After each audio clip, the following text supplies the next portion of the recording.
Lestari membenamkan wajahnya di dadaku sambil mengatur napasnya. Hari ini pun, kami tidak berhenti. Lestari menatap keluar jendela. Dia yang datang sejak pagi, kini menyaksikan senja sore. Maafkan saya, Mas Budi. Hari ini saja sudah berkali-kali. Tidak apa-apa. Lestari menatapku. Mas Budi sudah sendirian selama 5 tahun, jadi 1 atau 2 kali saja tidak akan cukup, kan? Pasti Mas Budi yang lelah, tapi aku tidak apa-apa.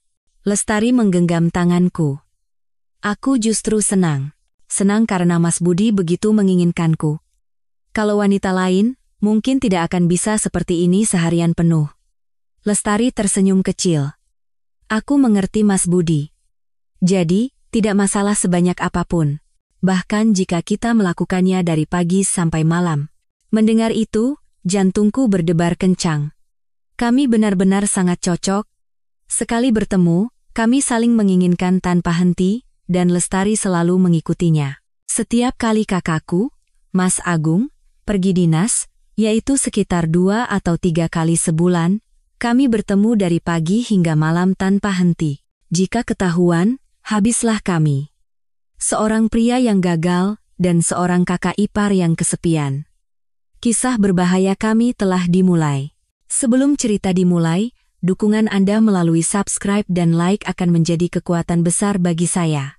Kalau begitu, saya akan mulai menceritakan kisahnya secara mendalam. Jumat malam pukul 8, aku berbaring di apartemen studio tipe kecilku, mengenang masa lalu. Bagaimana bisa semua menjadi seperti ini? Aku bangkit dari tempat tidur dan menyalakan laptop. Situs yang familiar, dan deretan video yang juga familiar. Budi Hartono, 49 tahun. Itulah aku.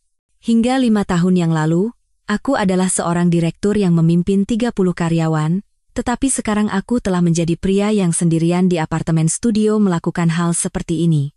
Wanita di dalam video itu tersenyum, dan aku hanya bisa memejamkan mata.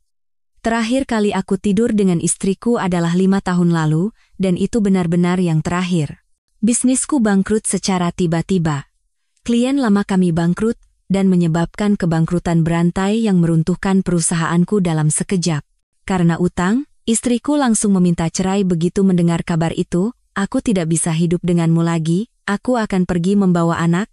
Dia pergi membawa putra kami yang saat itu berusia 13 tahun. Tidak ada harta yang bisa dibagi. Yang ada hanyalah utang. Kakakku, Agung Wicaksono, menjadi penjamin untukku. Kakakku yang berusia 54 tahun dan seorang eksekutif di perusahaan besar adalah orang yang sukses, berbeda denganku. Budi, jangan sampai bangkrut. Aku akan jadi penjaminmu, jadi bayarlah pelan-pelan. Berkat kakakku, aku terhindar dari kebangkrutan, tetapi utangnya tetap ada.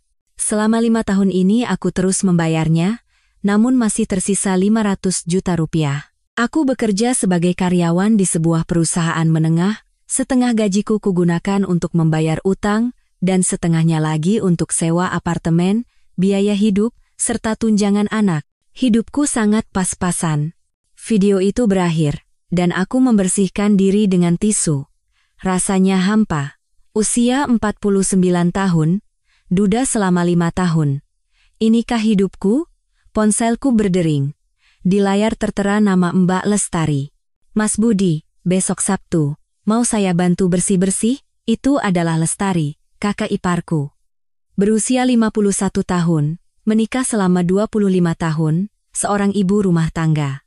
Dia datang ke apartemenku 2 atau 3 kali sebulan untuk membantu bersih-bersih. Tidak usah, Mbak. Tidak apa-apa. Tidak apa-apa. Suami saya sedang dinas, jadi saya bosan di rumah, biar saya saja yang ke sana. Cucian kotor pasti sudah menumpuk, kan? Sungguh tidak apa-apa, Mbak. Saya akan ke sana jam 10 pagi. Saya bawa peralatan bersih-bersih. Awalnya aku menolak, tetapi karena Lestari sangat keras kepala, akhirnya aku menerimanya. Suami saya sibuk, jadi saya juga bosan. Mengurus Mas Budi adalah hiburan bagi saya. Itu adalah bentuk perhatiannya. Aku merasa berterima kasih sekaligus tidak enak. Aku meminjam 1 miliar dari kakaknya, dan sekarang istrinya yang mengurusku seperti ini. Setelah menutup telepon, Aku kembali menatap langit-langit. Besok Mbak Lestari akan datang. Jantungku berdebar. Tidak, aku tidak boleh begini. Sabtu pagi jam 10, bel berbunyi, dan aku bergegas membuka pintu. Kakak iparku, Lestari Wulandari, berdiri di sana. Sudah datang, Mbak. Dia membawa kantong berisi peralatan bersih-bersih dan bahan makanan. Kenapa bawa banyak barang lagi, Mbak? Saya mau buatkan lauk. Kalau tinggal sendiri, makannya pasti tidak teratur, kan? Lestari mengenakan pakaian santai. Kaos lengan pendek, rok yang sedikit di atas lutut, dan sandal. Pakaian santai yang biasa dikenakan di rumah. Meski berusia 51 tahun, bentuk tubuhnya masih sangat terawat. Duduk saja, biar saya yang bersih-bersih. Lestari mulai membersihkan apartemen. Aku duduk di meja, pura-pura menatap laptop, tetapi pandanganku terus tertuju padanya. Setiap kali Lestari membungkuk untuk mengelap lantai, roknya sedikit terangkat, memperlihatkan garis pahanya. Aku memalingkan wajah. Tidak boleh. Dia kakak iparku, tetapi mataku terus melirik ke arah itu. Maklum, selama 5 tahun aku bahkan tidak pernah mengobrol dengan benar dengan seorang wanita. Tadi malam aku hanya melihat wanita di video, tetapi sekarang ada wanita sungguhan di depan mataku. Mas Budi, cucian kotornya di mana? Oh, di keranjang itu. Lestari mengumpulkan cucian dan membawanya ke kamar mandi. Sesaat kemudian, terdengar suara air, dan Lestari keluar lagi. Pakaian dalamnya saya masukkan ke kantong cuci juga ya. Ah, iya. Wayahku memanas. Rasanya aneh membayangkan kakak iparku menyentuh pakaian dalamku. Sudah selesai bersih-bersih. Sekarang saya masak, ya. Lestari mulai memasak di dapur. Karena apartemen studio ini kecil, dapurnya pun kecil, dan aku bisa melihat semua gerakannya. Mengambil bahan dari kulkas, memotong sayuran di talenan, menyalakan kompor. Roknya yang pendek membuat garis kakinya terlihat setiap kali dia bergerak, dan aku terus-menerus melihat ke arah itu. Aku memejamkan mata. Tenang, Budi. Dia kakak iparmu, istri kakakmu. Tapi jantungku terus berdebar kencang. Ini pertama kalinya dalam 5 tahun aku merasakan kehadiran wanita sedekat ini. Sudah matang. Ayo makan. Lestari menyajikan sayur sop dan nasi. Kami duduk berhadapan di meja kecil. Selamat makan. Wah, enak sekali. Iya, sungguh enak. Lestari tersenyum. Senyumnya terasa hangat, senyum wanita yang sudah lama tidak kulihat. Bagaimana kabarmu belakangan ini? Pekerjaan lancar? Biasa saja, cukup untuk bertahan. Pasti berat, ya? Sudah terbiasa. Lestari terdiam sejenak. Mas Budi, jangan terlalu menyalahkan diri sendiri. Siapapun bisa gagal dalam bisnis. Aku juga berutang pada Mas Agung. Mas Agung tidak apa-apa. Kalian kan bersaudara. Bayar saja pelan-pelan. Suara Lestari terdengar lembut. Terima kasih banyak sudah perhatian seperti ini, Mbak. Tidak apa-apa. Mas Agung kan sibuk. Ekspresi Lestari sedikit muram. Iya, belakangan ini dia sering dinas ke luar negeri karena proyek baru. Bahkan di akhir pekan pun dia main golf untuk menjamu klien. Hampir tidak pernah di rumah. Ada nada kesepian dalam kata-katanya. Tapi syukurlah berkat dia, aku tidak perlu khawatir soal keuangan. Lestari menatap keluar jendela sejenak. Tapi, apa gunanya rumah besar kalau aku sendirian di sana? Kata-kata itu menyentuh hatiku, aku juga sendirian, dan Lestari pun sendirian. Mbak Lestari pasti kesepian juga, ya? Yah, sudah terbiasa. Lestari tersenyum, tetapi senyum itu tampak getir. Setelah selesai makan, Lestari mencuci piring. Biar saya saja, Mbak. Tidak apa-apa. Duduk saja. Selama Lestari mencuci piring di dapur, aku memandangi punggungnya. Pemandangan kakak iparku mencuci piring di apartemen sempitku entah kenapa terasa begitu menenangkan. Perasaan yang sudah lama tidak kurasakan. Sudah selesai semua. Kalau begitu saya pamit, ya? Baik, Mbak. Terima kasih banyak untuk hari ini. Lain kali saya datang lagi. Lestari pergi. Setelah pintu tertutup, apartemen kembali sunyi, tetapi aroma parfumnya masih tertinggal. Aku berbaring di tempat tidur. Jantungku berdebar. Apakah aku melihat kakak iparku sebagai seorang wanita? Tidak. Tidak boleh. Namun malam itu, aku tertidur sambil memikirkannya. 2 minggu kemudian, Lestari datang lagi. Mas Budi, saya datang untuk bersih-bersih lagi. Oh, Mbak Lestari, silakan masuk. Kali ini pun, Lestari mengenakan pakaian santai. Kaos lengan pendek, rok, dan sandal. Hari ini Mas Agung kemana, Mbak? Dinas ke Kuala Lumpur, katanya seminggu. Seminggu? Iya, proyek di luar negeri sedang sibuk-sibuknya. Lestari mengeluarkan peralatan bersih-bersih. Biar saya bantu. Tidak usah. Duduk saja. Sebentar juga selesai. Lestari mulai bersih-bersih dan aku duduk di meja. Tapi kali ini, aku tidak memalingkan pandangan. Aku merasakan perasaan aneh saat melihatnya membersihkan apartemen.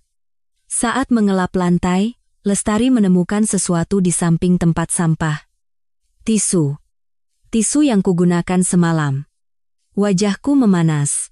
Lestari sempat terdiam sejenak saat memasukkannya ke kantong sampah, tetapi dia tidak berkata apa-apa. Apa dia tahu? Tapi Lestari terus membersihkan seolah tidak terjadi apa-apa. Sudah selesai. Lapar, kan?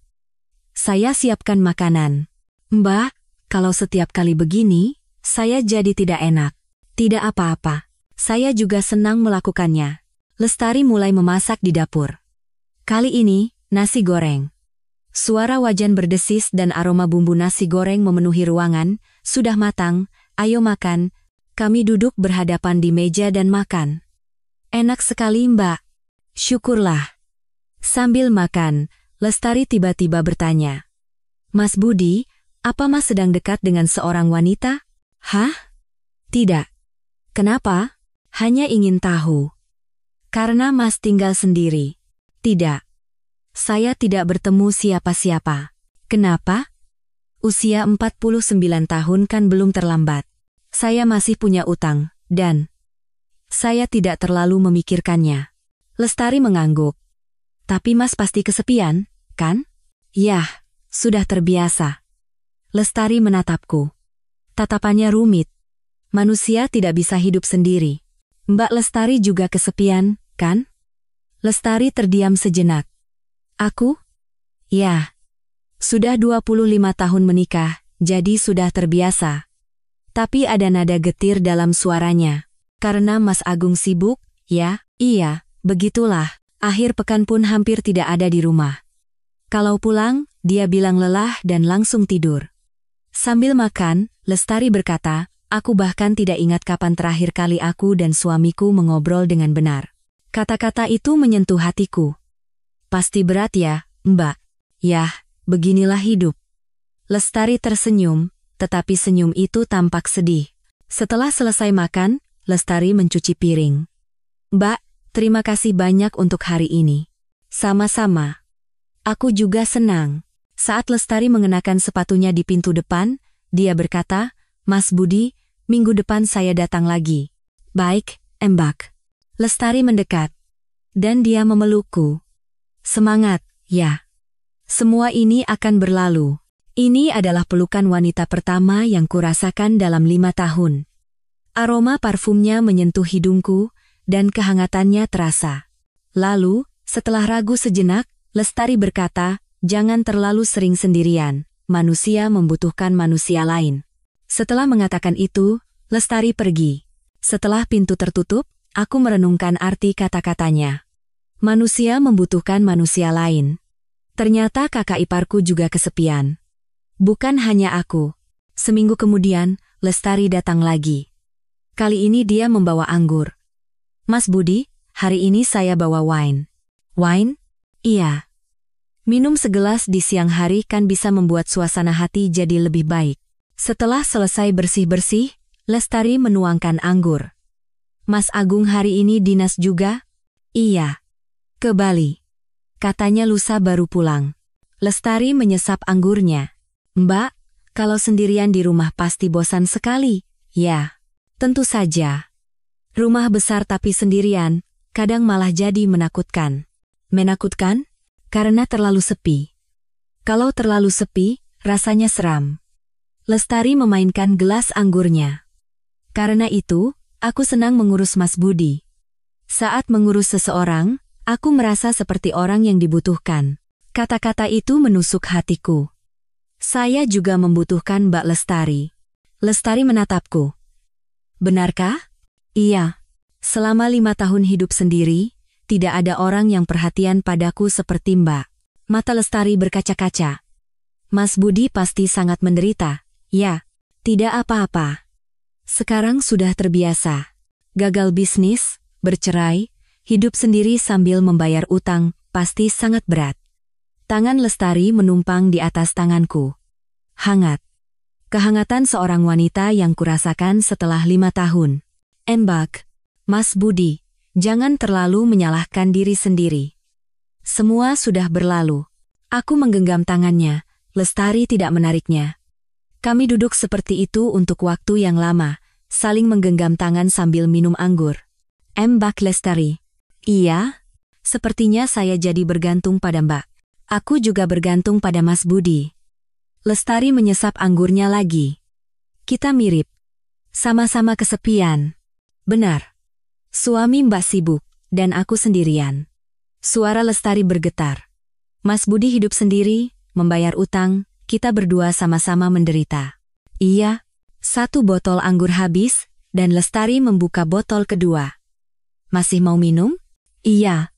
Sinar matahari sore masuk melalui jendela apartemen. Wajah Lestari memerah. Mas Budi, boleh aku bertanya jujur? Silakan.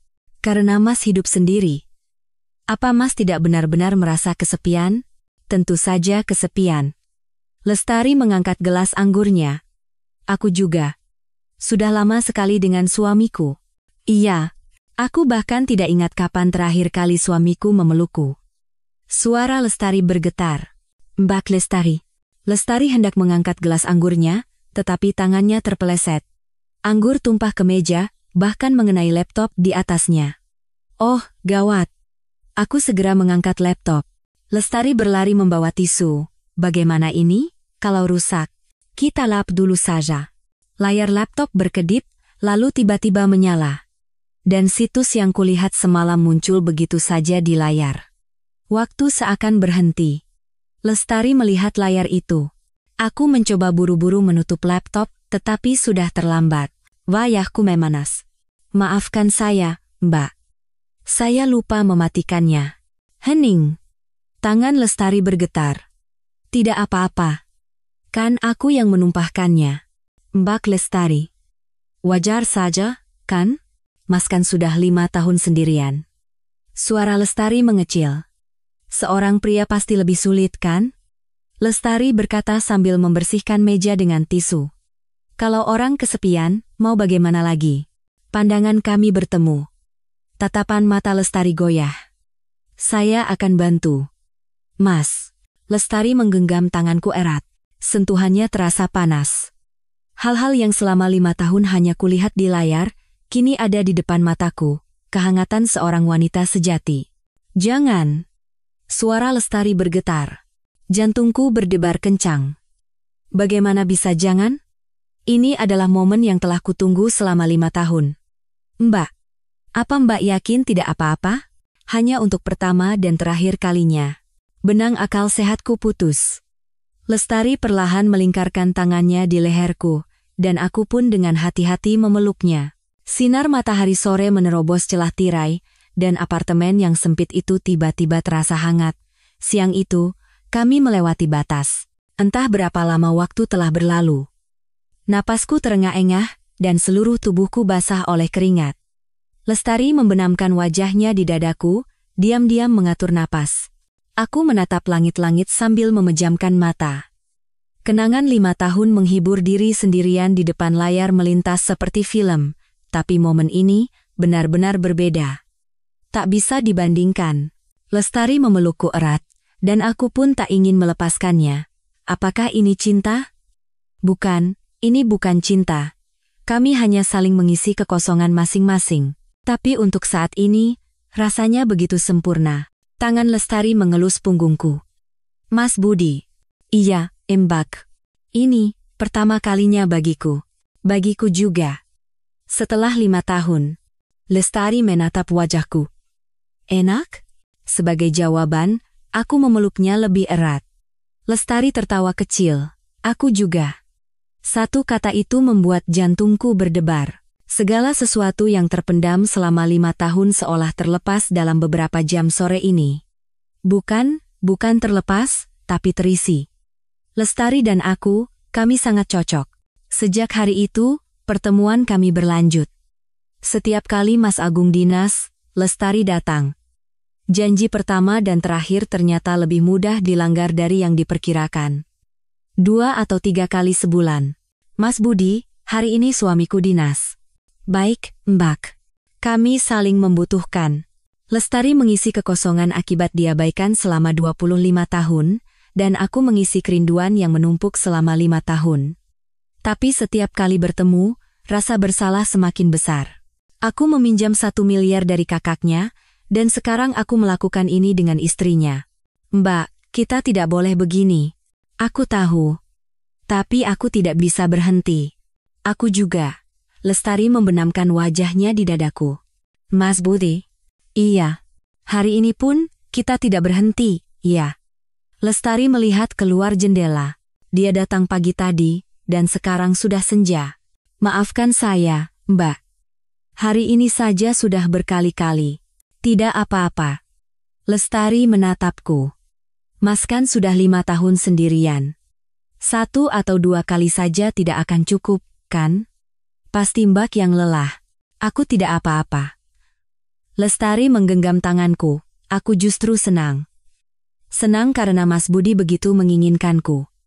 Kalau wanita lain, mungkin tidak akan bisa seperti ini seharian penuh.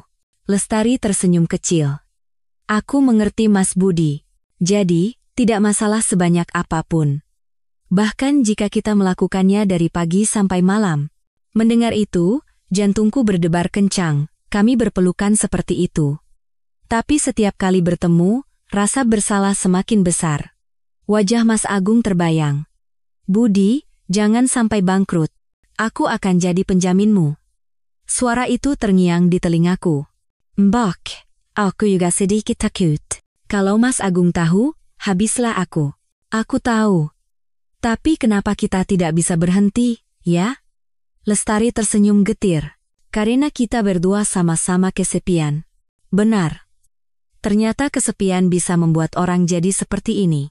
Kami terus melanjutkan pertemuan yang berulang ini. Di antara rasa bersalah dan kesepian. Suatu hari, telepon datang dari Mas Agung. Budi, bagaimana kabarmu? Biasa saja, Mas.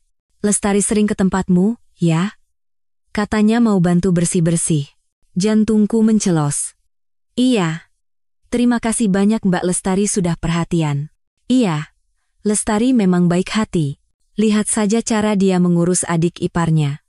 Hening sejenak. Tapi Budi, kenapa kamu tidak berpikir untuk menikah lagi?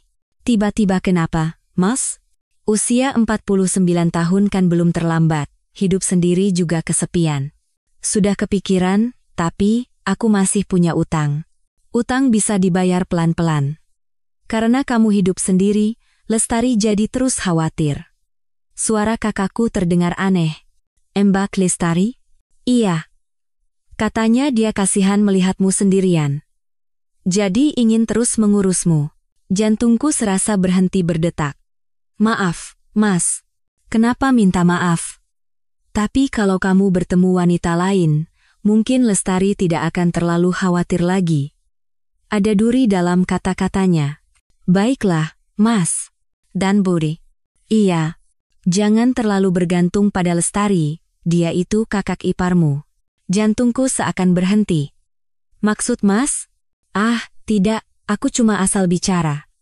Aku hanya ingin kamu bertemu wanita dan menikah lagi. Baik, Mas.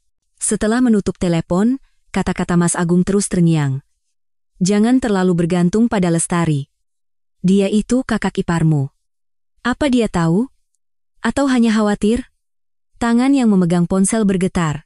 Jangan sampai ketahuan. Sama sekali tidak boleh.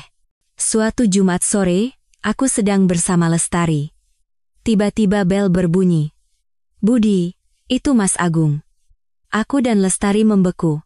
Bagaimana ini? Sembunyi di kamar mandi. Lestari buru-buru memungut pakaiannya dan berlari ke kamar mandi. Aku menarik napas dalam-dalam dan membuka pintu. Mas? Bukannya dinas? Dibatalkan. Kamu sudah makan? Ayo kita makan di luar. Ah, sekarang agak. Mas Agung melihat ke arah pintu masuk dan berhenti. Ada sepasang sepatu wanita di sana. Jantungku berhenti berdetak. Itu bukan punya Lestari, kan?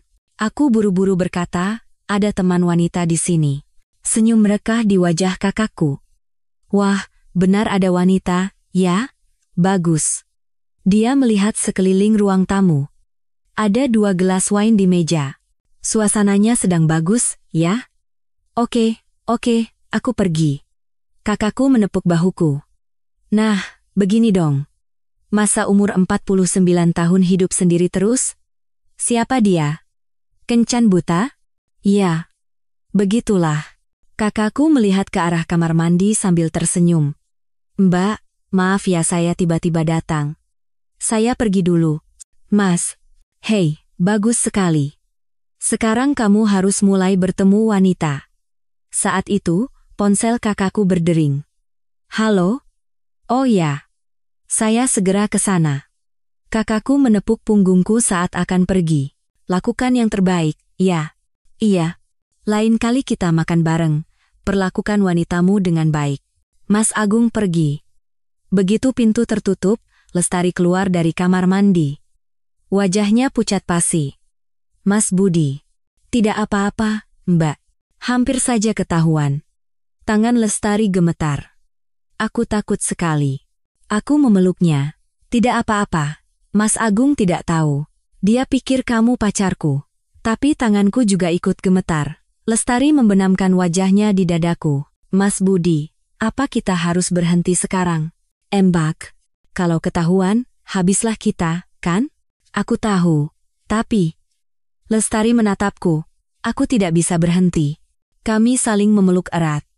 Gemetar. Tapi kami tidak bisa melepaskannya. Sejak hari itu, Lestari memutuskan kontak. Seminggu, 2 minggu. Aku mengirim pesan padanya.